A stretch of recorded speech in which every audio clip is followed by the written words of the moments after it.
ఆసక్తికరంగా మారుతోంది. ఎందుకంటే వాళ్ళు కేవలం రాజ్యాలను ఆక్రమించడానికే పరిమితం కాలేదు. ప్రపంచ వాణిజ్యానికి గుండెకాయలాంటి సిల్క్ రోడ్ గురించి మనం మాట్లాడుకోవాలి. సిల్క్ రోడ్ని కుషాణులు ఒక ఆర్గనైజ్డ్ నెట్వర్క్ లాగా మార్చేశారు.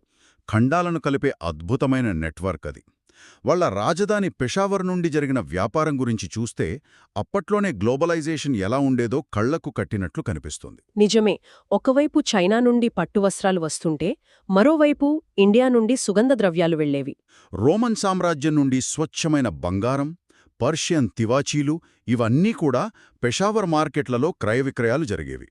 దొంగల భయం లేకుండా కుషాణులిచ్చిన భద్రత వల్లే ఇదంతా సాధ్యమైంది. ఇక్కడ అత్యంత ఆశ్చర్యకరమైన విషయమేమిటంటే సిల్క్ రోడ్ అంటే కేవలం వస్తువుల వ్యాపారమే కాదు, అదొక భారీ కల్చరల్ ఎక్స్చేంజ్ ప్లాట్ఫామ్. అంటే వ్యాపారులతో పాటు ఆలోచనలు, కళలు కూడా ప్రయాణించాయంటారా? అచ్యుతంగా గ్రీకు కళ, భారతీయ తత్వశాస్త్రం, చైనీస్ మతాలు, పర్షియన్ జ్ఞానం ఇవన్నీ కుషాణ సామ్రాజ్యంలో కలిసిపోయాయి.